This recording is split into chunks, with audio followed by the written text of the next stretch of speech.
ওই সমাজে বিশ্বের নবী কুল কায়নাতের নবী জনাবে মুহাম্মদ রাসূলুল্লাহ সাল্লাল্লাহু তাআলা আলাইহি ওয়াসাল্লাম নিজের মাথার মধ্যে ওই বোঝাটা তুলে নিলেন।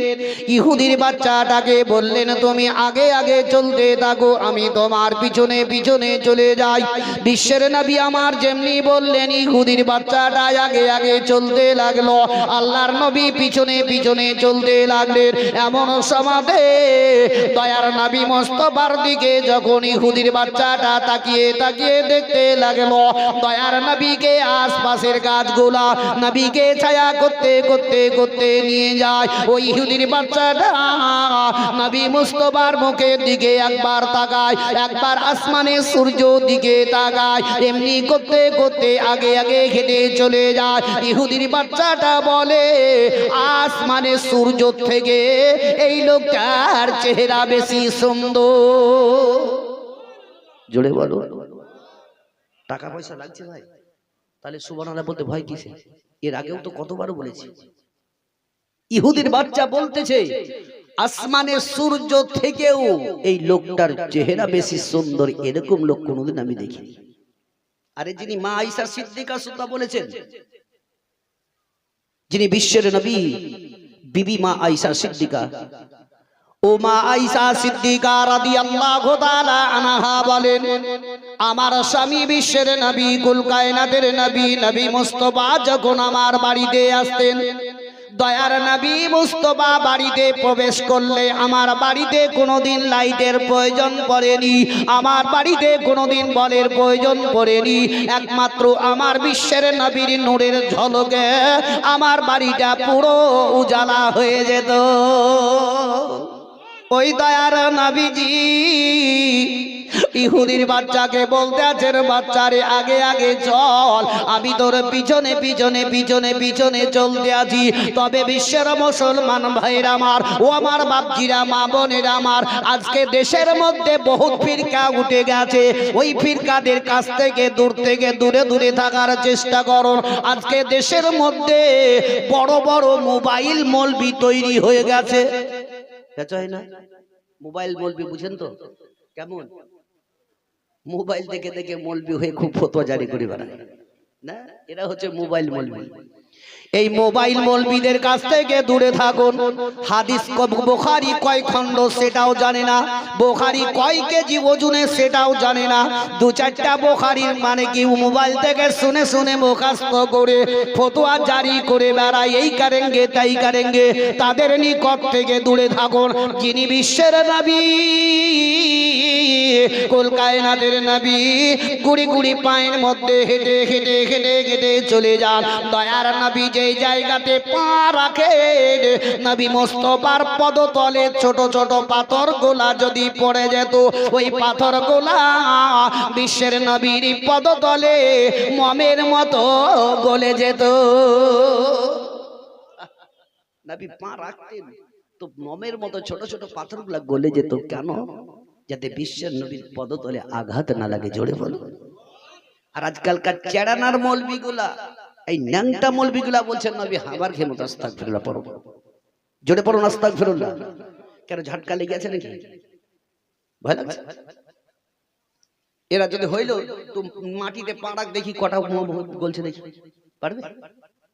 ও আমার ভাইরা, বাপজিরা আমার, কিছু সময় পরে পরিবর্তন হয়ে যান।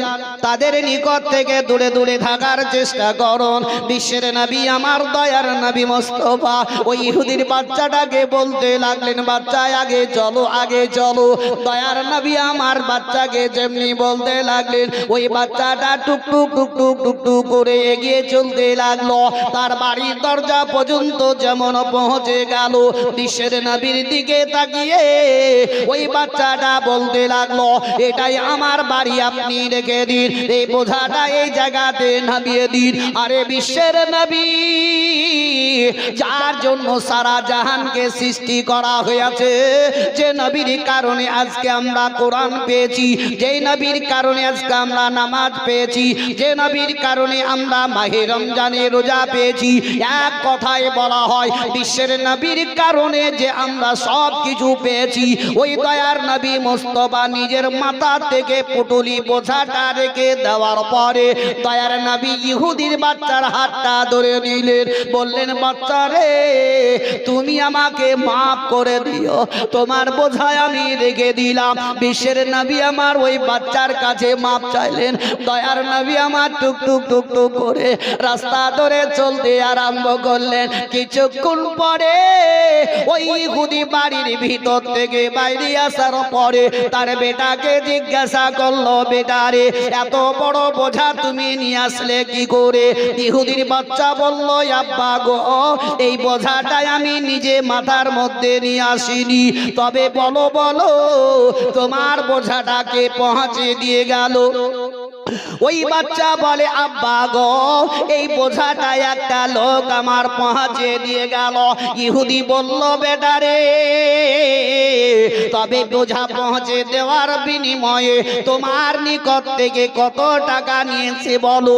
ওই সমাজে ইহুদির বাচ্চা বলল, আব্বা গো ওই লোকটা আমার নিকট থেকে এক পয়সাও নেয়নি, বিনা পয়সাতেই পৌঁছে দিয়ে গেল। ইহুদি বলল, বেটা রে তবে লোকটা কোথায় আছে বলো, একটু তুমি দেখিয়ে দাও। ইহুদির বাচ্চা বলল, আব্বা গো ওই দেখো সামনে হেঁটে হেঁটে হেঁটে হেঁটে চলে যায়। ইহুদির নজরটা যেমন বিশ্বের নবীর দিকে পড়ে গেল। ইহুদি দেখতে পেল দয়ার নবী মুস্তাফাকে আসমানে আব্রাহা ওই ছায়া করতে করতে নবীকে নিয়ে চলে যায়। চলে বলো কথা বুঝতে পারছেন না পারেন না? নবীকে ছায়া করতে করতে নিয়ে যাচ্ছে। ইহুদি ও নবীর আদর্শ দেখি এমনকি ইহুদি পর্যন্ত কলমা পড়ে ঈমান নিয়ে এসেছিল। জোরে বলো আজ তোমরা সেই নবীর উম্মত, আজকে নবীর আদর্শ মেনে চলো।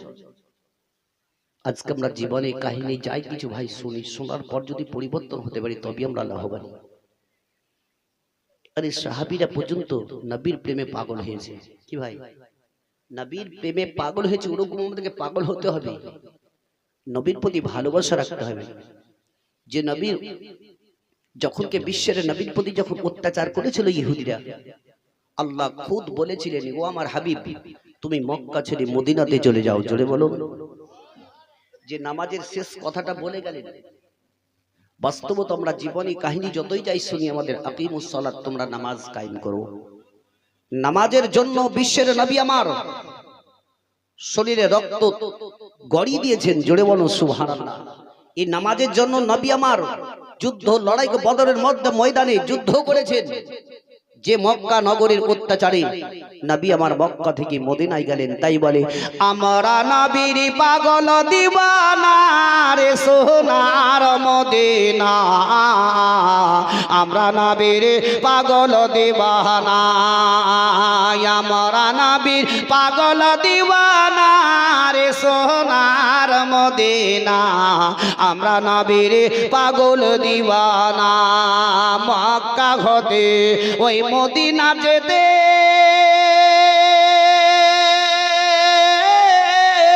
পিছখানে এক গর্ত পরে, মক্কা হতে মদিনা যেতে 13 মাইল 13 কদমে চলে নবী, কাফেরদের যন্ত্রণাই রে সোনার মদিনা, আমরা নবীর পাগল দিওয়ানা, আমরা নবীর পাগল দিওয়ানা রে সোনার মদিনা, আমরা নবীর পাগল দিওয়ানা। সেথাই মাকড় সাথে জালি বুনিল, কবুতরে ডিম পাড়িল, সেথায় মাকড় সাথে জালি বুনিল, কবুতরে ডিম পাড়িল, ইশকের সোনার মদিনা আমরা নবীর পাগল দিওয়ানা আমরা নবীর পাগল দিওয়ানা রে সোনার মদিনা আমরা নবীর পাগল দিওয়ানা আল্লাহুম্মা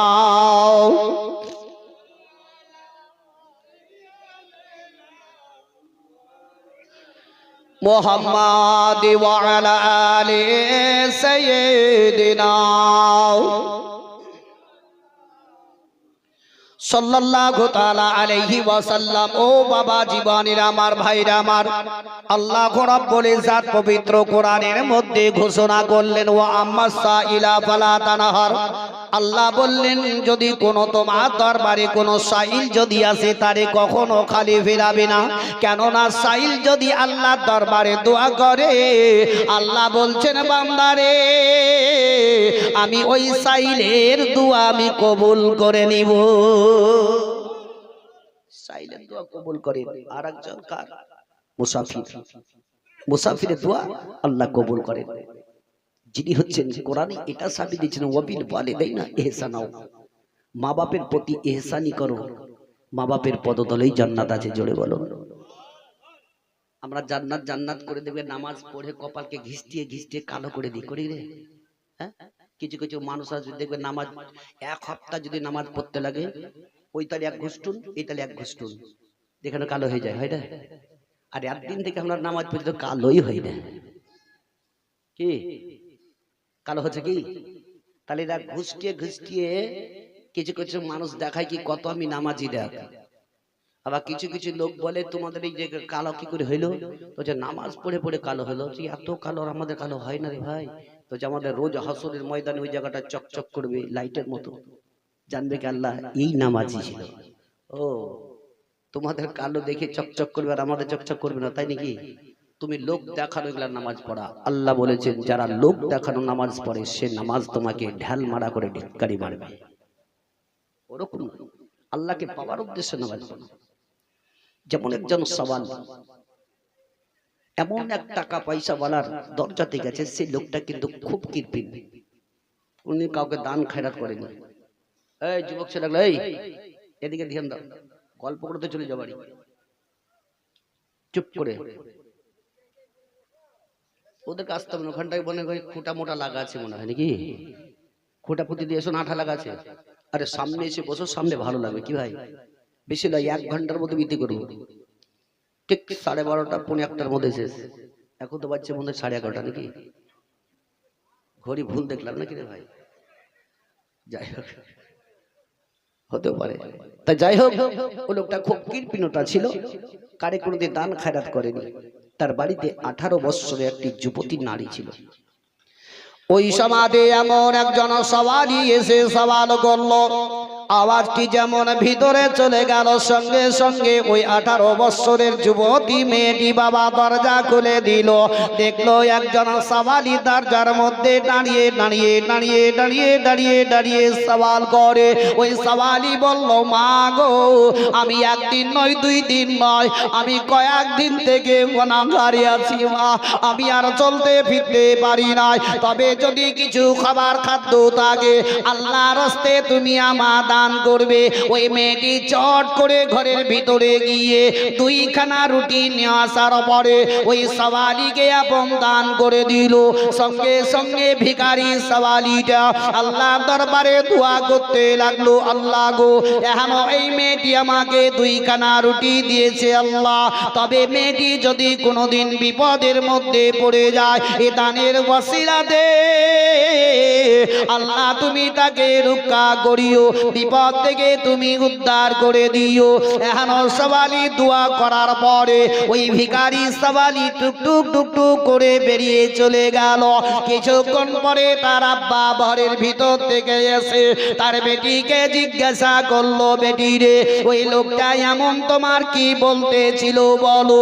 ওই সমাতে বলল আব্বা গো, ওই লোকটা এমন একজন সওয়ালি, 1 দিন নয় 2 দিন নয় কয়েকদিন ধরে বনাহারে ছিল আব্বা, তাই আমার নিকটে যখন খাবার চাইলো তুমি আমাকে 2খানা রুটি দিয়েছিলে খাবার জন্য, ওই 2টা রুটি আমি নিজে না খেয়ে ওই সওয়ালিকে দান করেছি। এমন কোন লোক আছে ভাই নিজে না খেয়ে দিবে? এই জন্য বলা হয় বাড়িতে তোমার যদি বাড়িতে ছোট ছোট ছেলে মেয়ে থাকে তাদের হাত দিয়ে ভিক দাও। কেন? মেয়েটি ভিক যখন আপনার ছোট্ট থেকে দিতে দিতে দিতে বড় হয়ে বিয়ে করে শ্বশুর বাড়ি যাবে, তার শ্বশুর বাড়িতে গিয়েও তার দান করাটা অভ্যাসই থাকবে। কি ভাই? আর ছেলে যদি থাকে ছেলের হাতে ভিক দাও, ওই ছেলেটা আস্তে আস্তে বড় হওয়ার পরে তার হাতটা দান করার হাতই থাকবে। আর যারা দান করেন তাদেরকে যদি চেঁচিয়ে মরে যায় দিবে। কিন্তু একটা ভেবে দেখো, আজকে আমরা ধরেন এই জায়গা থেকে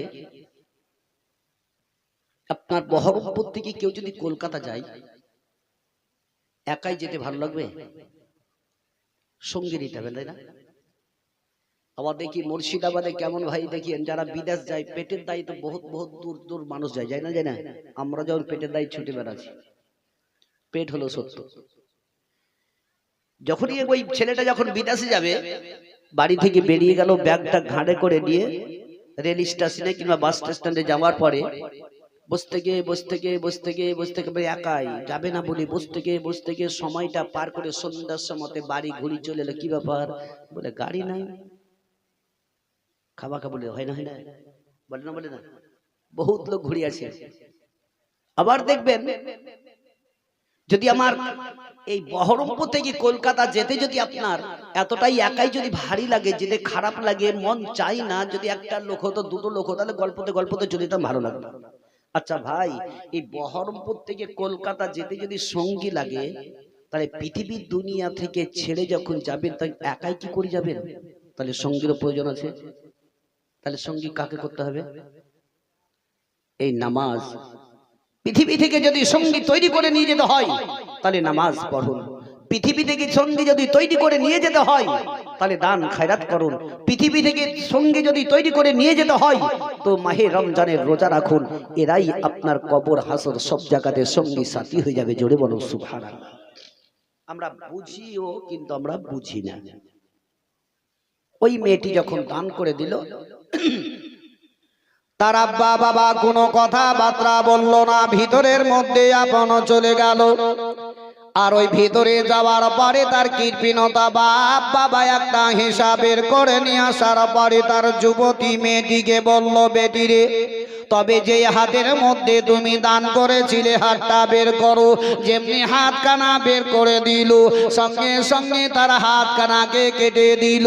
ওই কাটা হাতটাকে ধরে নিল তার মেয়েটি, জব করে ধরে নিয়ে মেয়েটি কাঁদতে আরম্ভ করে দিল। কেঁদে কেঁদে কেঁদে কেঁদে কেঁদে বলে, আব্বা গো, তবে তোমার বাড়িতে আমি আর থাকবো না। তুমি এত কৃপণতা লোক, তুমি কখনো দান খায়রাত করতে পারো না। আজকে দানের কারণে তুমি আমার হাতটাকে কেটে নিলে। ওই মেয়েটি কেঁদে কেঁদে আল্লাহ দরবারে বলে, আল্লাহ গো, আমি এই বাড়িতে আর থাকবো না। আমার দুইটা চোখ যেদিকে যাবে আল্লাহ, আমি সেদিকেই বেরিয়ে চলে যাব। তবু আমার কৃপণতা বাপের বাড়িতে আমি আর কোনোদিন আসবো না। মেয়েটি একটি কাপড়ের মধ্যে হাতখানা লিপটে ঢেকে দিয়ে কাঁদতে কাঁদতে কাঁদতে কাঁদতে রাস্তা ধরে নিল। বহু দূর বাবা চলে যাওয়ার পরে একটি ফাঁকা ময়দানে গাছের তলাতে বসে বসে বসে কান্না করে।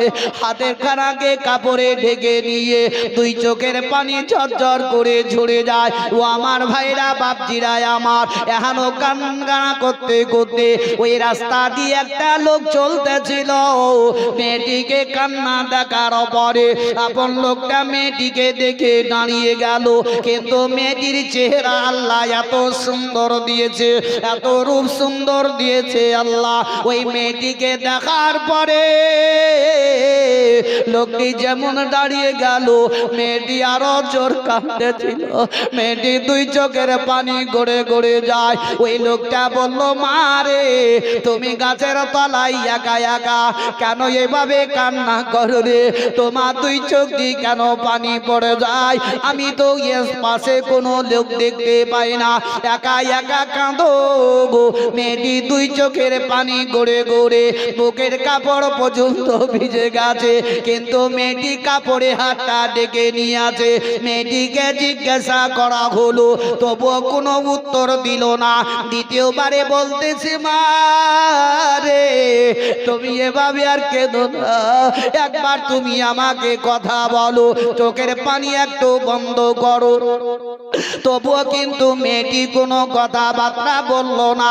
তৃতীয়বারে বলল, মা রে তোমার কি বিবাহ হয়েছে বলো।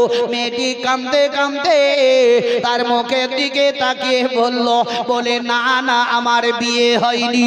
এখনো যেমন কথা বলল,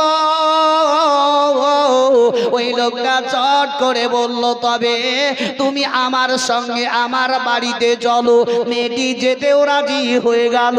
দুই চোখের পানি ঝরঝর করে ঝরে যায়, বলে আল্লাহ গো আমার বাপের বাড়ি আর কোনোদিন ঘুরে যাব না, তবে আল্লাহ তুমি আমার ভাগ্যে এটাই লিখেছিলে। দান করার অতি ফলে আল্লাহ আমার আব্বা হাত কানা কেটে নিল। ও গো আল্লাহ তুমি আমার নসিবে এটাই লিখেছিলে। এই বলে কাঁদতে কাঁদতে ওই লোকটার পিছনে পিছনে পিছনে পিছনে চলতে লাগলো। তার বাড়ি যেমনি পৌঁছে গেল, একটি জায়গায় তারে বসতে দেওয়া হলো। এমনকি ওই লোকটার মনের মধ্যে একটা ইরাদা ছিল, বলে আমার একটাই পুত্র সন্তান বাড়িতে আছে, আমি যদি একটি সুন্দর মেয়ে দেখতে পাই ওই মেয়েটির সঙ্গে আমার বেলার বিয়ে দিব, তবে এক পয়সাও পণ নিব না। জোরে বলো, আজকাল বিনা পণে বিয়ে হয়? টাকাও যদি না দেয়, যখন মোটরসাইকেল দিও। কি ভাই বলে কেন? বলে তোমার বেটি জামাই যাওয়া আসা করবে, দিয়ে এই তো আমরা। ওই লোকটা বলো, আমার যদি সুন্দর জমিয়ে দেখতে পাই আমি কোনোদিন তার কাছ থেকে এক পয়সাও আমি নেব না, বিনা পয়সাতে বিনা পণেই আমি বিয়ে দিব। জোরে বলুন সুবহানাল্লাহ। কিন্তু আজকালকার দেখবেন রূপ সুন্দর নারীদের অহংকার বেশি। কি এদের জমিনে পা থামে না। ও কথা মুখ দিয়ে যখন বলতে লাগলাম বেরিয়ে গেল। আচ্ছা বলুন তো ভাই, টায়ারের ভিতরে কি থাকে? টিউব। এই টায়ার টিউব যদি একসাথে যায় তো কোন বাসটা হবে? হ্যাঁ, বাসটা হবে না। সময় মতো যদিও কাঁটা মারতে পাই তবে বাসটা হবে। কথা বুঝতে পারছেন তো? আর টিউবটাকে যদি টায়ার বাদে যদি বিনা টিউব যদি চালা হয় তো ফুট করে ফুটে যাবে। আমার বলার উদ্দেশ্য হলো, মুসলমান ছেলেরা হলো টায়ার আর মেয়েরা হলো টিউব। এমন এমন দেখবেন নারীরা রূপ সুন্দর চেহারাওয়ালা, যারা বাবা রূপ দেখার জন্য বাজারে যায়, দেখবেন ছেলের পোশাক পরিধান করে বাজারে যায়, জিন্সের প্যান্ট জিন্সের গঞ্জি পরে রাস্তাঘাটে চলাফেরা করে। আমি খোদার কসম করে বলে যাই, ওই মেয়েগুলা হবে জাহান্নামের খোরাক। আর যে ছেলেরা মেয়ের পোশাক পরিধান করে, যেমন কত কত যুবকদেরকে দেখা যায় কান ফোড়া নাক ফোড়া, হাতের মধ্যে বালা পরিধান করে থাকে, ওই ছেলেরাই হবে জাহান্নামের খোরাক। তবে ওই জাহান্নামের খোরাক থেকে দূরে থাকার চেষ্টা করো। এমন এমন মেয়ে আছে দেখবেন বাবা, নিজে নিজে বাজার যাওয়ার জন্য, নিজে বাজার গিয়ে কাপড় কেনার জন্য, স্বামী যতই বাজার থেকে ভালো ভালো জিনিস নিয়ে এসে দোক না কেন, তবে মুখকে টেढ़ा-টেढ़ি করবে, বলে বাজারে কি আর পাওনি? আর বানিয়ে গেলে বেচলে তোমাকে ইংল্যান্ড নিয়ে আসতে হবে। ও আমার ভাইরা আমার, ও আমার দরদি মা জননী, আমার পরিবর্তন হয়ে যাও। আখিরাতকে চিন্তা করো, জাহান্নামের আগুনকে স্মরণ করো, কবরকে ইয়াদ করো। কবরে কি অবস্থা হবে? কবরে যাওয়ার পরে বাবা প্রথম ধাপিতে যদি পার হতে পারো তবে তোমার সব জায়গাতেই পার। আর যদি কবর না পার হতে পারো তবে কোথাও পার হতে পারবে না। তবে যারা দেখবেন বাবা ভবক দেখে বাজারে বাজারে চলে, যারা রূপ চেহারা দেখিয়ে বাড়ায়, দেখবেন বাড়ি থেকে বের হওয়ার সমাজে লবের মধ্যে একদম লভিস্টিক লাগিয়ে, কপালের মধ্যে বড় বড় টিক লাগিয়ে, দেখবেন এদিকে বাবা সেন্ট ওদিকে সেন্ট, এমন করে এত সুন্দর সুন্দর সেন্ট লাগিয়ে নিবে। হাতের মধ্যে ঘাড়ে একটা ব্যাগ নিয়ে নিবে, হাতে একটা বড় মোবাইল নিয়ে নিল, ঝুমঝুম করে চললো বাজারে। ওই বাজারে যাওয়ার পরে যদি বাবা চুপ করে দাঁড়িয়ে দাঁড়িয়ে দাঁড়িয়ে দাঁড়িয়ে এদিকে ওদিকে দেখতে দেখতে এমন একটা ছেলে মেয়েটির কাছে সে দাঁড়িয়ে গেল। একটা যুবক দেখতে দেখতে দাঁড়াবে না, দাঁড়াবে না, কি দেখতে কত সুন্দর দেখবেন, অজানা। আর ওই যুবকটা হচ্ছে তোমাকে একটু দেখা দেখা লাগছে। আচ্ছা মেয়েটি কি বলবে? আচ্ছা বলো তো তুমি দেখলা কোনটা আমাকে? তখন ছেলেটা বলে আচ্ছা তোমার বাড়ি কোনটা বলো তো। বলবে না, বলবে না, মানে আস্তে আস্তে সুযোগ দিচ্ছে ওকে। এবার ওই মেয়েটি যেমন বলছে তোমার, মেয়েটিকে যখন বললো কি তোমার বাড়ি কোনটায়, তখন মেয়েটি বলছে আমার বাড়ি তো অমুক জায়গায়। বুঝে তখন ছেলেটা বলছে ঠিক তোমাকে সেখানেই দেখেছিলাম, বলে একটু দেখা দেখা লাগছে মনে হয়েছে। আচ্ছা এক কাজ করো, তোমার মোবাইল নাম্বারটা একটু দাও, পরে তখন কথা হবে। যেমন মোবাইল নাম্বার দিল, তোমার টিউবটা ফুটুস করে ফুটে গেল। কি ফটোটা ফুটো না, মানে মোবাইল নাম্বার গেল মানে টিউব চলে গেল। ও আমার ভাইরা বাপজিরা, ঝড়াত করে অনুরোধ করে বলবো, আমার মা বোনদেরকেও বলবো পরিবর্তন হয়ে যাও। ওই 24 ঘন্টা যেমন তুমি মোবাইল নিয়ে ঘোঁচাঘুচি করো, বাড়িতে সব সময়তে মোবাইল দেখো, রাত্রিতেও ভিডিও কল করো। তোমার স্বামী গেল বিদেশে তোমাকে খুশি করার জন্য, মাসে মাসে টাকা তোমার জন্য পাঠিয়ে দিল, আর এদিকে তুমি রাত্রিবেলাতে পর পুরুষকে ভিডিও কল করে বলছে হ্যালো কেমন আছো বলো। বলতে আছে আজকে ওরকম 24 ঘন্টা যেমন মোবাইল নিয়ে নাড়াঘাটি করো। আমি বলে যাই মা বোনদেরকে, ওই 24 ঘন্টা মোবাইল ঘুচরা ঘুচরি না করে 24 ঘন্টার মধ্যে একবার যদি কোরআন তেলাওয়াত করতে পারো তবেই তুমি ইহকাল পরকালে লাভবান হয়ে যাবে। আজকে আমরা কোরআন ঘাটি না, কোরআন পড়ি না। রূপ তোমার একদিন না একদিন তোমার চলে যাবে। রূপের কোনোদিন কখনো গরম দেখাবে না। সর্বদাই তুমি একবার আল্লাহকে স্মরণ করবে, আল্লাহর কাছে প্রার্থনা এটাই করবে, বলে আল্লাহ গো যাতে আমার মৃত্যুটা জুম্মার রাতে কিংবা জুম্মার দিনে হয়।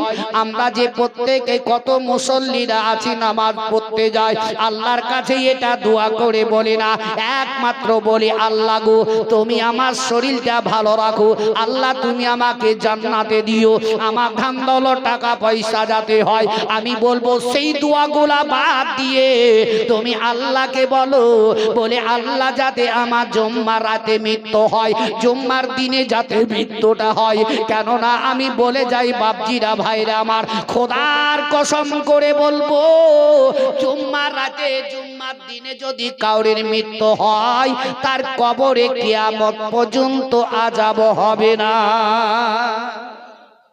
কিয়ামত পর্যন্ত তার কবরে আযাব হবে না।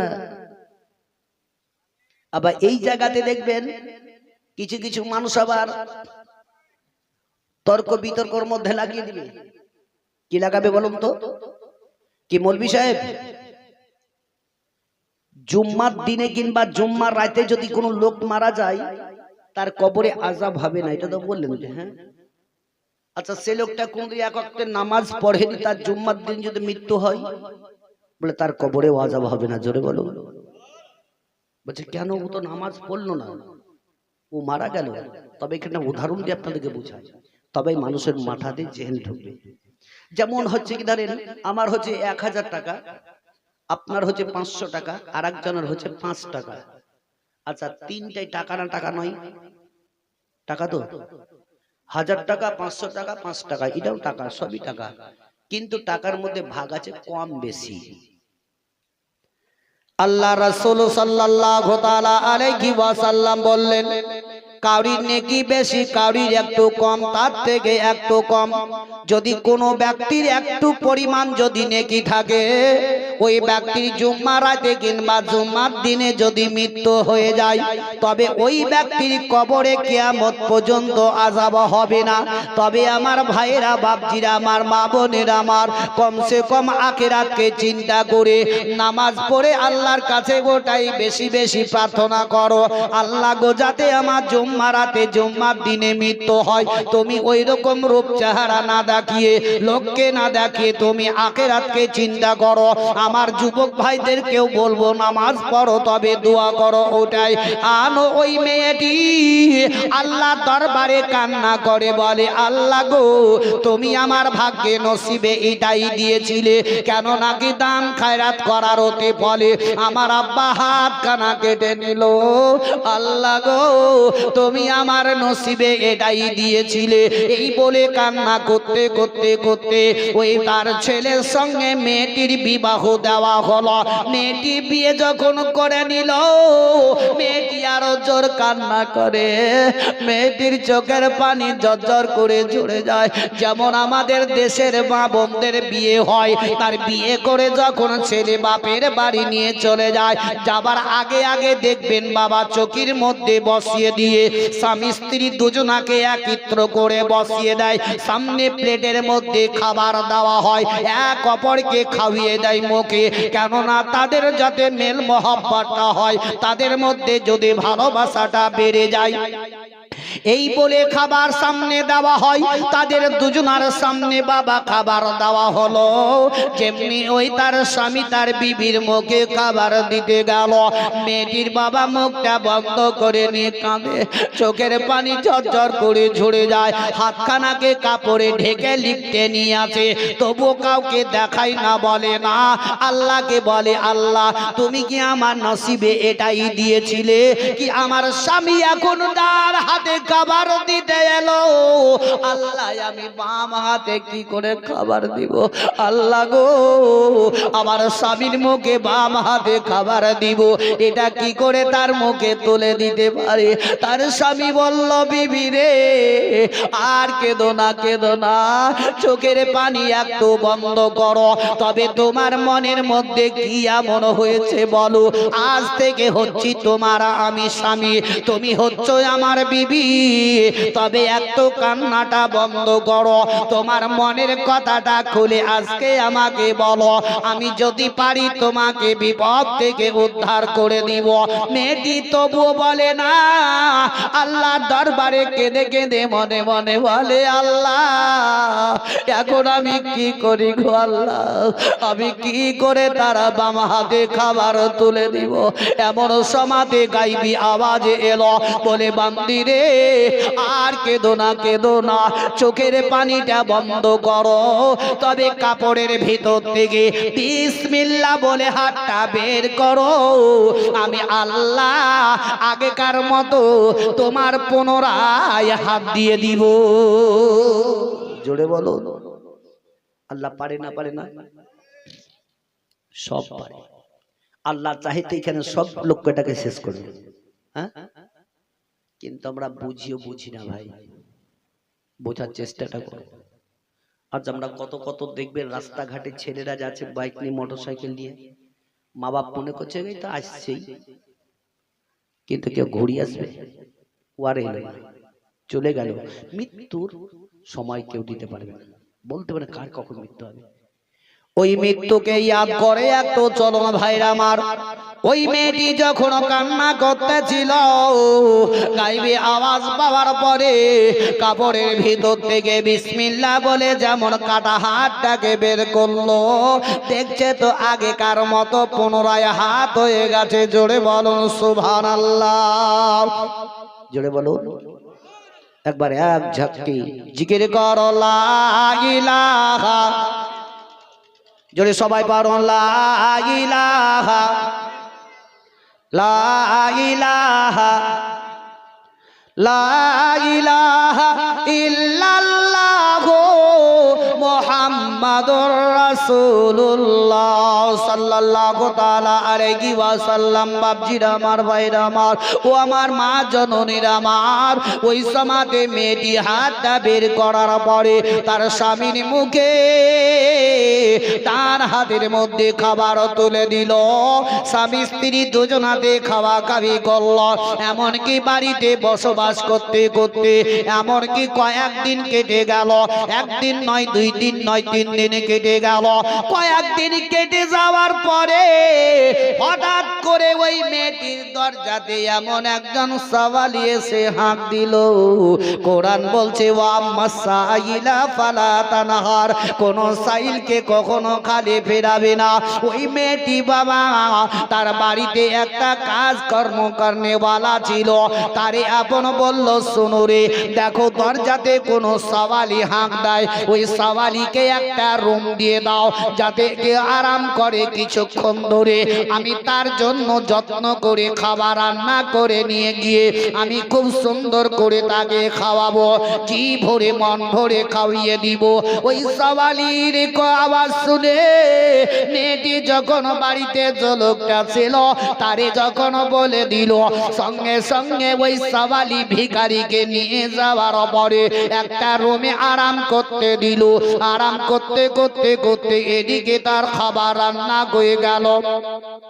ওই মেয়েটি খাবার নিয়ে গিয়ে ভিখারি সাওয়ালির নিকটে যাওয়ার পরে এমনকি মেয়েটি বলল, বাবা দেখো তোমার জন্য আমি যত্ন করে খাবার রান্না করে নিয়ে এসেছি, তুমি জি ভরে মন ভরে খেয়ে নাও, যত পারবে তত খেয়ে নাও, আমি তোমাকে মন ভরে ভরে খাইয়ে চলে যাব।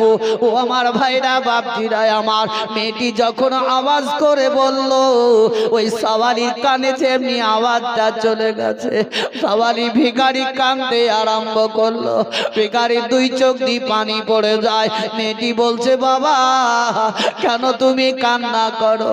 দেখো খাবার নিয়ে এসেছি, এই খাবারটা তুমি জি ভরে মন ভরে খাও। সাওয়ালি বলল, মা রে, মা তুমি কে একবার বলো মা, তোমার আওয়াজটা আমার জানা জানা লাগে, তোমার আওয়াজটাই আমার শোনা শোনা লাগে, তোমার আওয়াজটাই আমার নিকটবর্তী লাগে রে মা। তবে তোমার ঘুমটা একবারও খোলো, আমি তোমার মুখটা একটু দেখতে চাই। যেমনি কাপড় ছেড়ে দিল, সাওয়ালির নজরটি মেয়েটির দিকে যেমনি পড়ে গেল, ওই সাওয়ালি বলল, মা রে, আমি এমন কেউ নয়, আমি তোমার হাত কাটনেওয়ালা বাপ। জোরে বলুন। বলে, বেটি রে, আমি হাত কাটনেওয়ালা তোমার বাপ তোমার দরবারে সাওয়ালি হয়ে রে বেটি। বলে, বেটি তোমার হাতটা কি করে আবার হলো পুনরায়? মেয়েটি বলল, আব্বা গো, তুমি অহংকারী দেখিয়েছিলে, টাকার গরম দেখিয়েছিলে, তুমি টাকার গরমে কাউকে কোনোদিন দান খায়রাত করনি, কাউরে দরজাতে তুমি আসতে দাওনি। আমাকে 2খানা রুটি তুমি খেতে দিয়েছিলে, ওই 2টা রুটি আমি নিজে না খেয়ে ওই সাওয়ালিকে আমি দান করেছিলাম গো আব্বা, তুমি তাই আমার হাতটা কেটেছিলে। ওই দানের ওয়াসিলাতে আল্লাহ আজকে আমার পুনরায় হাত দিয়েছে আর তোমাকে ভিখারি করে দিয়েছে। আল্লাহ পারে না, পারে না, অহংকারী কাউকে দেখাবে না, সব কিছু পারে আল্লাহ। তবু আমরা আমাদের ভিতরে ওই ভয় ঢুকছে না, ঢুকবে কবে? মরার পরে। আল্লাহ রাব্বুল ইজ্জত যাতে আমাদের প্রত্যেকটি মানুষকে সঠিক পথে ঈমানের সহিত নিয়ে যাওয়ার তৌফিক ইনায়াত করুন। জোরে সকলে বলুন আমিন। ভয় ঢোকান, নামাজ পড়ুন, যতই যাই করেন। সুন্দর সুন্দর আমরা মসজিদ তৈরি করছি ভাই, কিন্তু আমাদের নামাজই বাড়ছে না কেন? আজ আমার যুবক ভাইদেরকে বলে যাব, ভাই আপনারা কমসে কম যোগ্য যোগ্য আলেমদের কাছে, আলেমদের কাছে ইশার নামাজে পড়ে গিয়ে 10টা মিনিট বসে কিছু শিক্ষা অর্জন করুন। কি? কিন্তু এটা আমাদের হয় না। আমরা চায়ের দোকানে, মদের আড্ডাতে, তাসের আড্ডাতে, জুয়ার আড্ডাতে আর মারেতে একবার সবাই কাটিনি। মার মানে বুঝছেন তো? হ্যাঁ, আজকাল যে মোবাইলে উঠেছে মার মার। আচ্ছা মার মার করতে করতে একটা বুড়া যদি রাস্তা দিয়ে যায় আর ওই সময় যে মার মার মার মার করতে বুড়া রাখবে না? কাকে মার মার করছে? হয়তো লাঠি থাকলে তো দিয়ে কই হুড়াই মেরি। ভাই আমার ওই মার মারে তুমি ঘন্টার ঘন্টা কাটিয়ে দিতে পারছো, কিন্তু 10 থেকে 15 মিনিট মৌলবীর কাছে গিয়ে সময় আমরা দিয়ে শিক্ষা অর্জন করতে পারছি না। আজকে তো মৌলবীরই তো আমরা শ্রদ্ধা করতে পারছি না। মৌলবীদের আজকে আমরা ইজ্জত জানছি না, কি মৌলবীদের সম্মান, যে মৌলবীর ইমামের পিছে আমরা নামাজ পড়ি তাকে তো আজকে আমরা ভালোবাসতে পারছি না। আজকে আপনার নিকটে আমি এই গ্রামের মধ্যে আমি জালসাতে আসলাম, আরো কত কত বক্তা আসলো, বক্তব্য দিয়ে চলে গেল। ভালো করে মাথায় কথাটা শুনেন। আজকে আমরা ইমামদের বেতন কিভাবে রাখি, আমাদের ওই আকাল বুদ্ধিটাই তো আমাদের হয় না।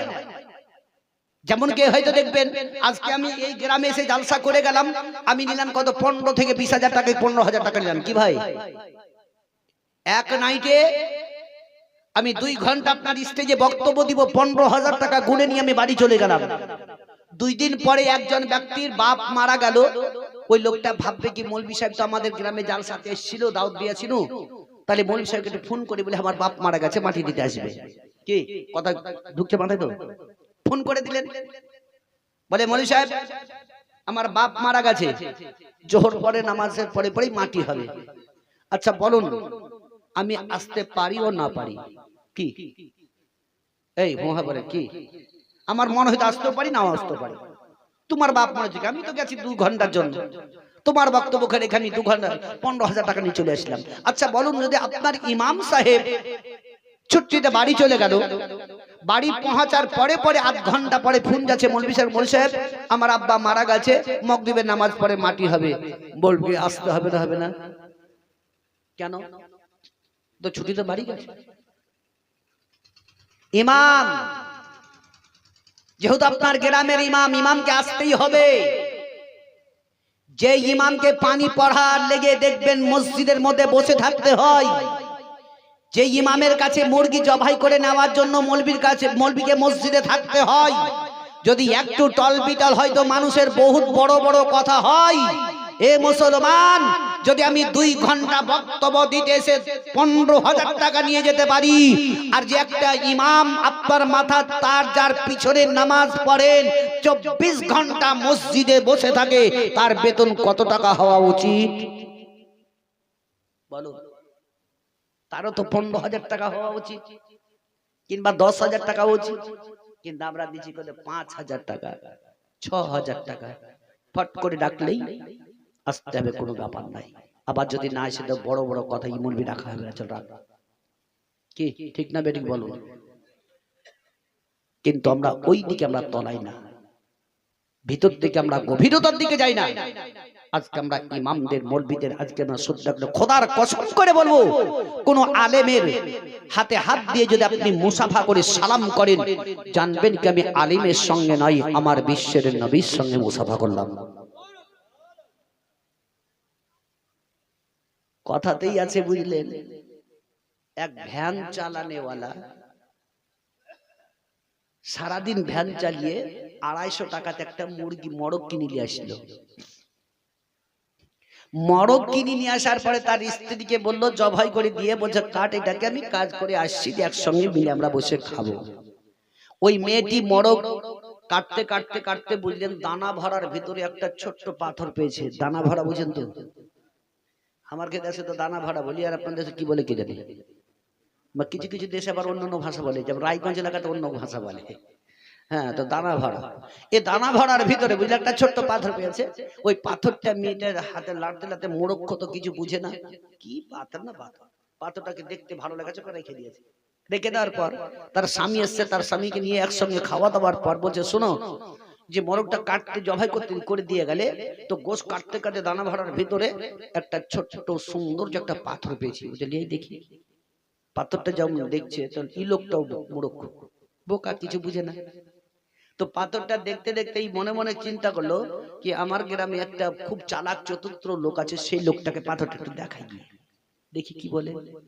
ইয়া পুরো সিধা সাধা লোক, চুপচুপ করে নিয়ে গিয়ে ওই সিএম মানে চালাক চতুর লোক ছিল, সেই লোকটা যে পাথরটা কি দেখো তো, এটা মরকের পেটের ভিতরে এটাই ছিল। এই নেতারাতে তখন বলছে এক কাজ কর, পাথরটা বিছিয়ে দে। কি করবি? যে কত টাকা নিবি? তো তুই বল কয় টাকা দিবি? বলছে 1000 টাকা দিব। এই লোকটা মনে মনে চিন্তা করলো, মরক কিনেছে 250 টাকায়, পেট ভরে খেয়ে নিল, আবার বিক্রি করে 1000 টাকায়, আবার আমার লাভ হচ্ছে কত 750 টাকা। একে ছাড়া যাবে না, একে বিচি দিয়ে, একে বিচি দিয়ে বুঝলেন 1000 টাকায়। এই চালাক লোক তো এই পাথরটা স্বর্ণকারের কাছে নিয়ে গেছে। স্বর্ণকার পাথরটা দেখার পর বলছে, ভাই পাথরটা বিক্রি করবে? হ্যাঁ, বিচার লেগে তো নিয়েছি। দাম কত নেবে? বলো কত দিবে? বলছে 5000 টাকা দিব। ই ভাবলো কি, আরে 1000-এ বিক্রি করেছি, 5000 পাবো না, 4000 টাকা লাভ, ছাড়া হবে না, দেবে। ও বিচি দিয়েছে, বুঝলেন। এবার আসল ওই স্বর্ণকার আসল জায়গাতে যখন পৌঁছে গেছে, ও পাথরটা দেখার পর পাথরটার দাম হয়ে গেল 50,000 টাকা। ওই লেগে কথাতেই বলে, চিনলো যারে কিনলো তারে, পেয়ে গেল তারে, তাই না? ওরকম আমাদেরকে যে চিনলো নবীকে, সে পেয়ে গেল আল্লাহকে, আর যে আল্লাহকে পেয়ে গেল সে জান্নাতের হকদার হয়ে গেল। জোরে বলো সুবহানাল্লাহ। নবীকে চিনার শক্তি করো, নবীকে না চিনলে আল্লাহকে কখনোই পাবে না। জোরে বলুন। তাই ভাই আমার, দেশের মধ্যেও আজকে আমাদের মিথ্যাবাদী লোক আছে, যেমন এক ইহুদি নাসারা বিশ্বের নবীকে অশ্লীল ভাষা দিয়ে গালাগালি করছিল। যিনি বয়োজ্যেষ্ঠ সাহাবী আবু বকর সিদ্দিক রাদিয়াল্লাহু তাআলা আনহু, তিনি ইহুদির কাছাকাছি জন্মে গেছে। তো আবু বকরকে দেখে ইহুদি আরো গাল দিচ্ছে। তেমনি বলুন, আবু বকর সিদ্দিক রাদিয়াল্লাহু তাআলা আনহু উঠতে বসতে চলতে ফিরতে সর্বদাই নবীর কাছে, উহুদের ময়দানে, যুদ্ধের ময়দানে, সব জায়গাতে ওই আবু বকর সিদ্দিক। কিন্তু আবু বকর সিদ্দিককে ইহুদি দেখার পরে অশ্লীল ভাষা যখন করে, আবু বকর সিদ্দিক বলেছিলেন, ইহুদিরে আমার নবীকে গালি দিস না। জোরে বলো সুবহানাল্লাহ। বলে গালি দিস না। আচ্ছা বলুন, যদি আমাদের এই জায়গাতে আমার এই ভাই যদি এক ওয়াক্তের নামাজ না পড়ে, আর এর সামনে যদি কোনো একজন ব্যক্তি কোরআনের বেইজ্জতি করে, বেতহিনী করে, তুই কি বলবে? এই আমি নামাজ পড়ি না, এটা ঠিক, কিন্তু কোরআনের বেতহিনী করতে দেব না, বলবে না? এমন মুসলমান আছে কি, আমি নামাজ পড়ি না এটা ঠিক, কিন্তু কোরআনের বেতহিনী করতে দেব না। ওই ইহুদিকে একবার নয়, দুইবার নয়, কয়বার যখন বলে দিল, ইহুদি তবুও শুনে না, নবী মুস্তাফাকে অশ্লীল ভাষা করে যায়। আবু বকর সিদ্দিক রাদিয়াল্লাহু তাআলা আনহু তিনি সহ্য করতে পারলেন না। ওই সমাজে আবু বকর তার গালের মধ্যে একটা থাপ্পড় মেরে দিলেন, আর যেমনি পাথর মেরে দেওয়া, তার গালের মধ্যে দাগ উঠে গেল। ইহুদি বলল, আবু বকর রে, চল চল, আমি নবীকে তো মানি নাই, তবে এটাও আমি জানি কি সত্যবাদী, ও তো সত্য বিচার করে দিবে, সূক্ষ্ম বিচার করে দিবে তোদের নবী, চল। এদিকে আবু বকর সিদ্দিক রাদিয়াল্লাহু তাআলা আনহুকে ইহুদি যখন নিয়ে চলে গেল, দয়ার নবী মুস্তাফার সম্মুখে দাঁড়িয়ে গেছে। ওই সমাধি আবু বকর দয়ার নবী মুস্তাফার সামনে দাঁড়িয়ে দাঁড়িয়ে দেখতে দেখতে আবু বকর কাঁদতে লাগলেন, দুই চোখ দিয়ে পানি পড়ে গেল। ইহুদি বলল, বলে আমি জানি গো জানি, আপনি সত্যবাদী, সত্য বিচার করে দিবেন, তবে আবু বকর আমার গালে থাপ্পড় মেরেছে, আপনি বিচারটা সূক্ষ্ম করে দিন। দয়ার নবী মুস্তাফা আমার আবু বকরকে বললেন, হে আবু বকর, ইহুদি যে কথাটা বলল সেটা সত্য কিনা বলে দাও। আবু বকর বললেন, ইয়া রাসূলুল্লাহ, ইয়া হাবিবাল্লাহ, নবী গো, ইহুদি যেটা বলল সেটা সত্য, আমি তার গালে মেরেছি, এটা সত্য। ইহুদির দিকে নবী আমার তাকালেন, একবার আবু বকর সিদ্দিকের দিকে তাকালেন, আবু বকরকে বললেন, হে আবু বকর, তুমি তার গালে কেন থাপ্পড় মেরেছো, কারণটা কি বলো? আবু বকর সিদ্দিক রাদিয়াল্লাহু তাআলা আনহু বললেন, ইয়া রাসূলুল্লাহ, ইয়া হাবিবাল্লাহ, নবী গো, ইহুদি একবার নয়, দুইবার নয়, কয়েকবার আপনাকে অশ্লীল ভাষা করতেছিল, আপনাকে গালাগালি করতেছিল, আমি তাকে নিষিদ্ধ করা সত্ত্বেও আমার কথা যখন শুনলো না, আমি তার গালে একটা থাপ্পড় মেরে দিয়েছি। ইয়া রাসূলুল্লাহ, এটা সত্যই আমি মেরে দিয়েছি। দয়ার নবী বললেন, ইহুদি রে, আমার আবু বাক্কার যেটা বলেছে এটা সত্য কিনা বলো। ইহুদি বলল, গো সত্যবাদী আল্লাহর নবী, আবু বাক্কার যে কথাটা বলেছে এটা মিথ্যায় আপনাকে গালি দেয়নি। মিথ্যাবাদী নয়, কথা বুঝতে না পারেন। আবু বাক্কার বলছেন কি, ইয়া রাসূলুল্লাহ, আপনাকে ওয়াসিল ভাষা করার জন্য আমি গালি দিয়ে তাকে মেরেছি। আর ইহুদি বলছে না, আমি গালি দেইনি, আবু বাক্কার মিথ্যা কথা বলেছে। এইরকম দেশের মধ্যে লোক উঠে গেছে, নবীকে ওয়াসিল ভাষা করে বেড়ায়, আর উপরে বলে আমি নবীকে খুব ভালোবাসি। মিথ্যাবাদী রে, তুই যেদিন কবরে যাবি সেদিন বুঝতে পারবি।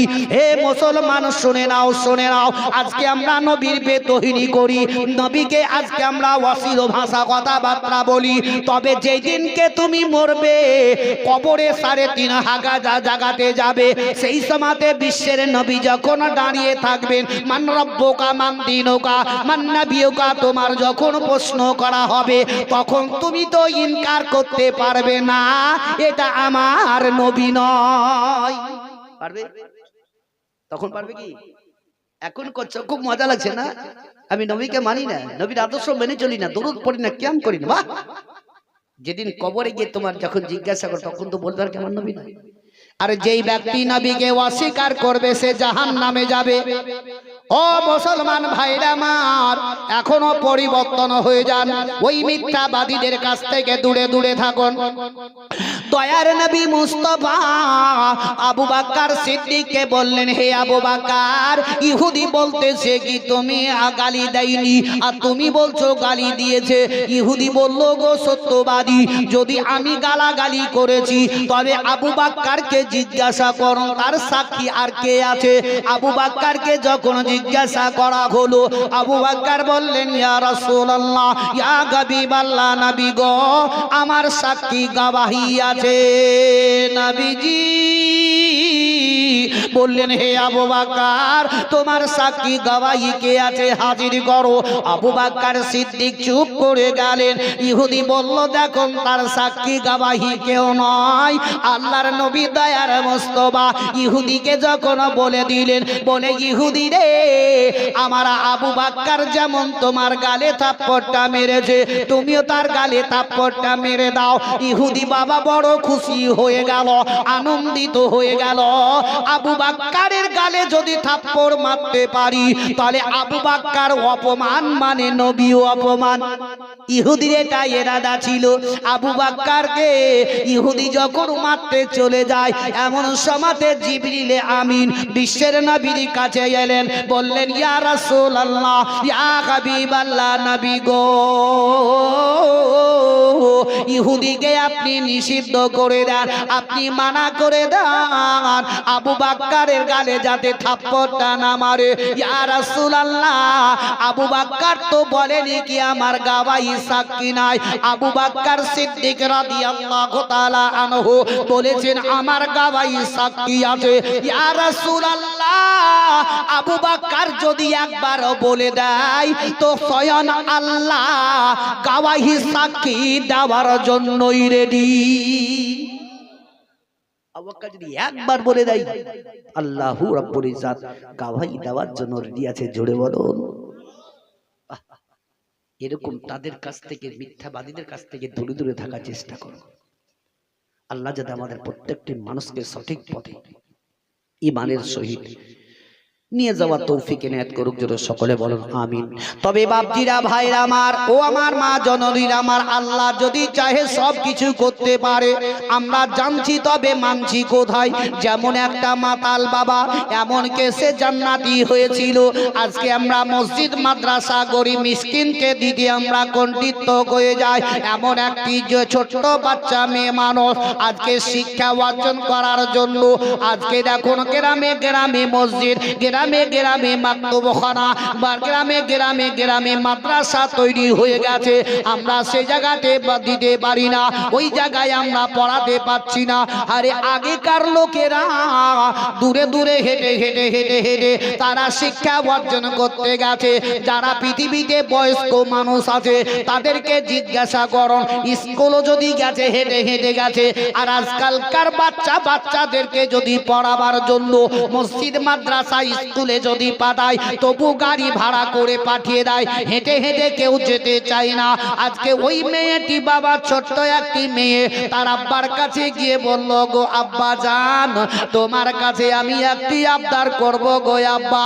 বলে, বেটি রে, কি এমন আবদার করে আমার নিকটে এসেছো বলো? বলে, আব্বা তুমি আমাকে কোরআন কেনার জন্য 300 টাকা দাও, আমি মসজিদে পড়তে চলে যাব, আমি ইমামের কাছে গিয়ে কোরআন তেলাওয়াত করব। তার বাবা বলল, বেটি রে, যাও যাও, তুমি বাড়ি চলে যাও, ঘরের মধ্যে যাও, আমি ভ্যান চালিয়ে ওস্কার করে তোমাকে 300 টাকা দিব, তুমি আপন কোরআন কিনে মসজিদে যাবে। তবে এই জায়গাতে আমি বলে যাই ভাই, দেখবেন মসজিদ মাদ্রাসাতে যদি তালিম শিক্ষা অর্জন করার জন্য যায়, তবে দেখবেন গরিবের ছেলে মেয়েরাই যায়, দেখবেন টাকা পয়সাওয়ালার মেয়েরা ওই মসজিদে মাদ্রাসায় যাবে না, তারা কখনো কোরআন শিক্ষা অর্জন করবে না, তারা নামাজের শিক্ষার দিকে যাবে না, তারা কখনো বাবা জানাজার নিয়তটা শিখার জন্য যাবে না, কখনো মাটি দেওয়ার দুয়ার দিকে যাবে না, তারা দেখবেন ইংরাজিকে, মারাঠি, গুজরাটিকে নিয়ে বড় বড় অফিসার হওয়ার জন্য বড় বড় জায়গাতে পড়তে চলে যায়। ওই গরিবের বাচ্চা গোনায় ওই বাবা কোরআন দেখবেন, নামাজ দেখবেন, সব কিছু দেখবেন গরিবের কাছ থেকেই দেখা যায়। গরিবরাই আল্লাহকে ভয় করে। আল্লাহ বলেছেন, বান্দারে, কে যত আমার দরবারে হাত তুলে কাঁদবে, আমি আল্লাহ তার কাঁদাটা আমি বড় পছন্দ করি। এখন ওই মেয়েটিকে যেমনি বলে দিল, তার আব্বা সকালবেলায় উঠে ভ্যানখানা নিয়ে রাস্তা ধরে চলতে লাগলো। সারা দিন ভ্যান চালিয়ে ঘুরে ঘুরে মাত্র 100 টাকা রোজগার করে নিয়ে বাড়ি যেমনি চলে গেল।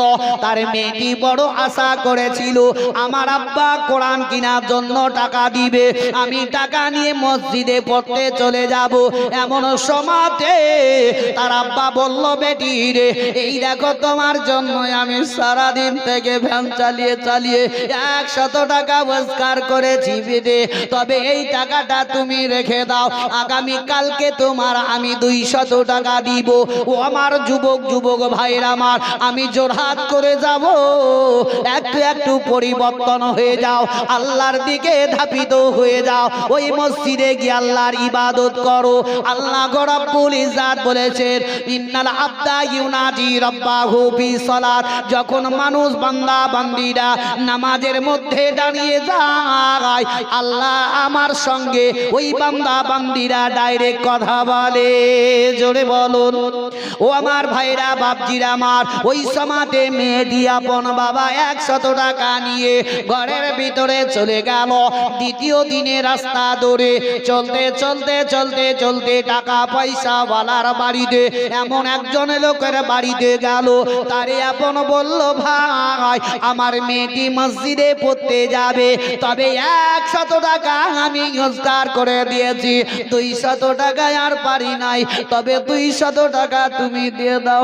লোকটা ধিক্কারি দিল, বললে, তোমরা মিথ্যা কথা বলে টাকা পয়সা নিয়ে গিয়ে তোমাদের সংসার তোমরা চালাও, তোমাকে টাকা দেওয়া হবে না। লোকটা কাঁদতে লেগে গেল, লোকটা 2 চোখ দিয়ে পানি পড়ে যায়, কোথায় যাই, কোথায় টাকা নিয়ে আসবো?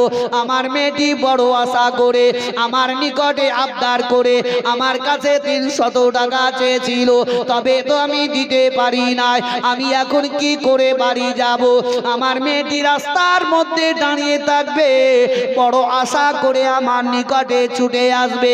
এই বলে বাবা আর একজনের কাছে চলে গেল। সেই লোকটাও বাবা সেই রকম তারে ধিক্কারি দিয়ে দিল, তাকে আপন বাবা টাকা দিল না। শেষ মুহূর্তে সন্ধ্যার সমাতে টুক টুক টুক টুক টুক টুক টুক টুক করে আপন বাড়িতে যেমনি প্রবেশ করলো, তার মেয়েটি ধরে ধরে তার আব্বার পা দুটোকে ধরে নিয়ে বলল, ওগো আব্বা জান, তুমি তো বললে আমি তোমাকে টাকা এনে দিব, তবে তুমি আমার হাতে টাকাটা দিয়ে দাও, আমি আমি কোরআন শরীফ কিনবো গো। ও গো আব্বা জান দেরি করো না। তার আব্বা কাঁদতে লাগলো, তার মেয়েটিকে সিনাতে লাগিয়ে নিয়ে দুই চোখের পানি ঝরঝর করে চলে যায়।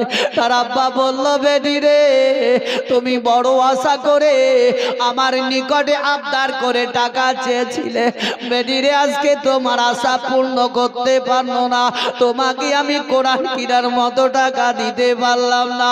বেটি রে তুমি আমাকে মাফ করে দাও, তুমি আমাকে ক্ষমা করে দাও। মেয়েটি তার আব্বার মুখটা ধরে নিয়ে কেঁদে কেঁদে বলল, আব্বা গো একবার তুমি চোখের পানি বন্ধ করো, আমি ওয়াদা করছি গো আমি আর কোনোদিন টাকা চাইবো না, তোমার কাছে আমি আর কোনোদিন পয়সা চাইবো না, আমি ওই মসজিদে আর কোরআন পড়তে যাব না। আব্বা তুমি যদি জীবিত থাকো তবে আমার এটাই পৃথিবীতে সব থেকে মূলধন হবে তুমি। আব্বা একটু চোখের পানি বন্ধ করো। তার মেয়েটিকে বলে, বেটি রে তুমি বড় আশা করে আমার নিকটে বলেছিলে রে, আজকে তোমার আশা পূর্ণ করতে পারলাম না। ও আমার ভাইরা বাপজিরা মা বোনেরা আমার, কত কত এরকম গরিবী মানুষ আছে দেখবেন ছেলে মেয়েরা কোরআন পড়তে যাবে, তার বাড়িতে সমর্থ নাই, একটা কোরআন কিনার মতো নাই রে বাবা। তবে আজ হাই রে দুনিয়া, আজকে যদি টাকা পয়সাওয়ালার নিকটে যদি বলে আমার মেয়েটিকে একটি কোরআন কিনে দাও, আমাদের ওই টাকাটা বের হয় না, হারাম কাজে আমরা হাজার হাজার টাকা শেষ করে দিই, ওটা তোমার পানিতে চলে যাবে, কিছুই তোমার ফায়দা হবে না। মেয়েটিকে বলল, বেটি রে তুমি আরাম করো রে বেটি। আমার বেটি বলল, আব্বা গো একটু তুমি কান্না বন্ধ করো, চোখের পানিটা বন্ধ করো। এমনকি বাবা কাঁদতে কাঁদতে তার আব্বা আপন ঘরের মধ্যে চলে গেল। সারা রাত্রি আর ঘুমালো না, দুই চোখের পানি ঝরঝর করে ঝরে যায়। অতি সকাল বেলায় সূর্য ওঠার আগে ওই ভ্যান চালানেওয়ালা গরিবী লোকটা রাস্তা ধরে টুক টুক টুক টুক টুক টুক করে বেরিয়ে গেল। রাস্তায় চলতে চলতে এমন একটা মাতালের সঙ্গে দেখা হলো। এই মাতালটা বাবা আমাদের দেশের মধ্যে এরকম মাতাল আছে, চায়ের দোকানে সকাল বেলায় না গিয়ে চায়ের জায়গাতে মদের আড্ডায় ঢুকে যায়। আছে না নাই? আপনাদের কাছে আছে? এই যে দেখছেন আপনাদের গায়ে ড্রাইভার গুলা, এরা কি কম? সেই ড্রাইভারকে বলে তোকে খেতেই হবে, নাহলে গাড়ি চালাতে পারবে না। আমরা কয় বোতল করে খাই, গাড়ি চালাই?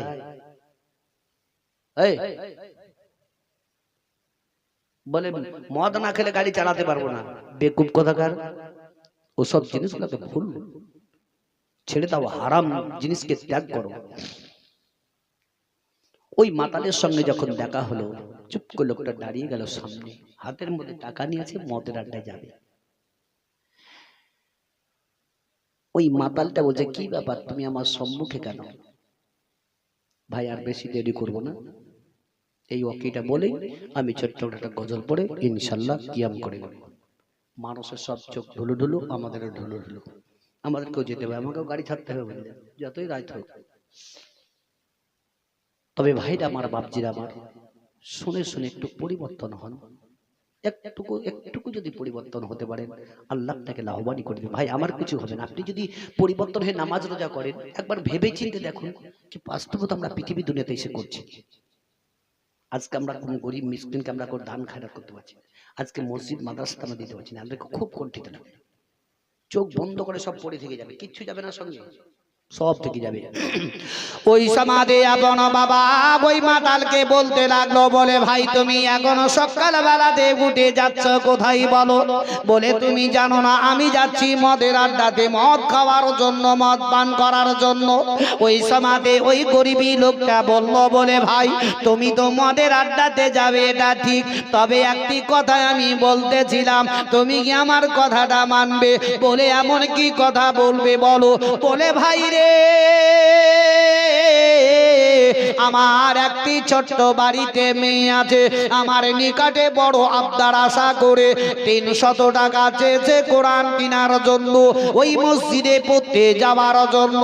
তবে ভাই আমি ভ্যান চালিয়ে 100 টাকা রোজগার করে আমি তার হাতের মধ্যে তুলে দিয়েছি, আর 200 টাকা জোগাড় করতে পারি নাই। তবে ভাই আজকে মদের আড্ডাতে না গিয়ে তুমি আমার মেয়েটিকে ওই কোরআন কেনার জন্য 200 টাকা দিয়ে দাও, আল্লাহ তোমার ভালো করবে রে। ওই মাতালটার দয়া হয়ে গেল, সঙ্গে সঙ্গে বাবা ওই মদের আড্ডাতে না গিয়ে 200 টাকা দান করে দিল। জোরে বলুন, আর একটু জোরে বলুন।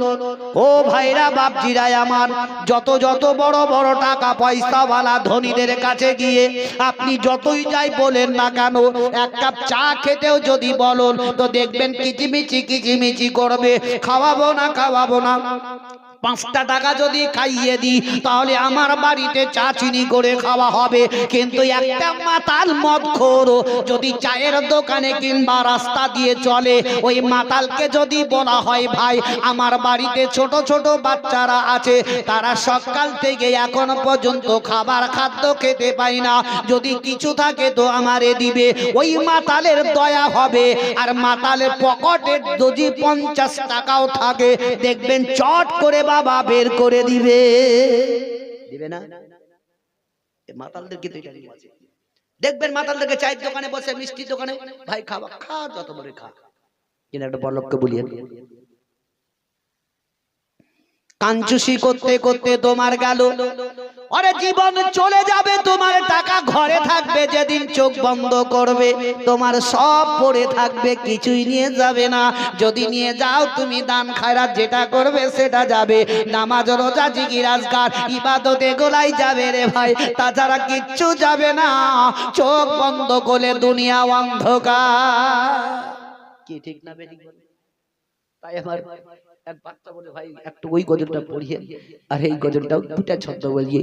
চোখ দুটি একবার বুঝিলে দুনিয়া অন্ধকার, পাশে তোমার থাকবে না কেউ গো কবরে মাঝার, এ দুনিয়া তোমার নয় গো, কবরে হবে ঠাই গো।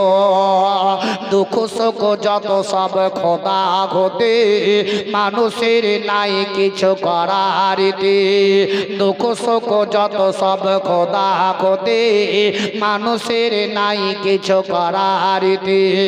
শান্তি যদি চাও গো মুমিন আল্লাহ নাবি গাও, দরুদ সালামে নামাজ পড়ো, শান্তি যদি চাও এই দুনিয়া তোমার নয় গো, কবরে হবে ঠাই গো।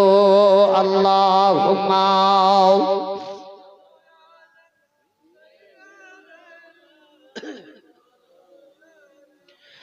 মুহাম্মাদ ওয়া আলা আলি সাইয়্যিদিনা।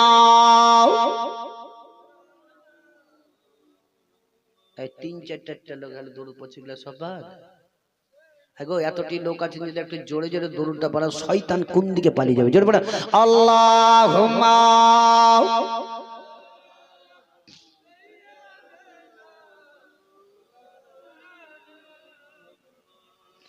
ওয়া আলা আলি সাইয়্যিদিনা সাল্লাল্লাহু তাআলা আলাইহি ওয়াসাল্লাম। বাবা জীবনের আমার ভাইরা আমার, মা বোনেরা আমার, ওই মাতাল যেমন বাবা 200 টাকা দিয়ে দিল, সঙ্গে সঙ্গে 200 টাকা নিয়ে দূরে বাড়ি চলে গেল। বাড়ি যাওয়ার পরে তার বেটিটাকে বলল, বেটি রে এই দেখো আর কাঁদবে না, চোখের পানি বন্ধ করো, এই নাও 200 টাকা নাও, আর তুমি বাবা মক্তবে চলে যাও পড়ার জন্য, কোরআন শরীফ তুমি খরিদ করে নাও। মেয়েটির হাতে টাকা যেমনি দিল, তার আব্বা বলল, বেটি রে এই টাকাটা এমন কোন লোক দেয় রে, একজন মাতাল দিয়েছে রে, তবে তুমি কোরআন শরীফ পড়ে আল্লাহর কাছে দোয়া করবে, আল্লাহ যাতে তার মনটাকে পরিবর্তন করে দেয়। জোরে বলুন সুবহানাল্লাহ।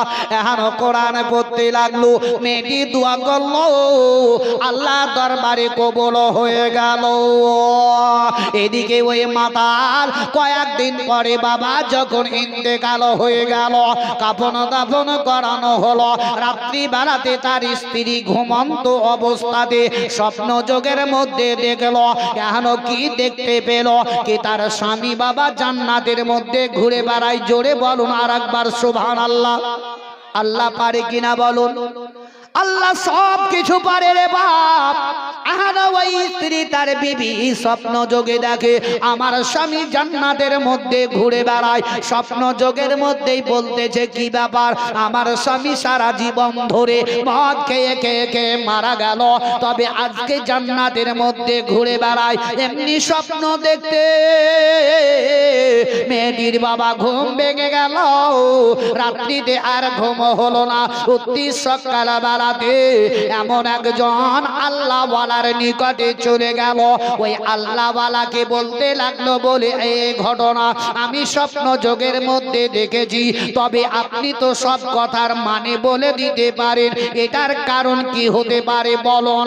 বলে, শোনো রে, তোমার স্বামী সত্য সারা জীবন ধরে মদ খেয়ে মারা গেছে, তবে মরার আগে আগে কিছুদিন পূর্বে এমন একটি মেয়ে ছোট্ট বাচ্চাকে কোরআন শরীফ কেনার জন্য 200 টাকা দান করেছে। ওই দানের ওয়াসিলাতে আল্লাহ তোমার স্বামীকে জান্নাতি করেছে। আল্লাহ সব পারে ভাই। মনটাকে পরিবর্তন করো, তোবা তিল্লা করো। আল্লাহ এতদিন যা করেছে আল্লাহ তুমি মাফ করে দাও। আল্লাহ মাফ করবে না? ক্ষমাশীল দয়ালু।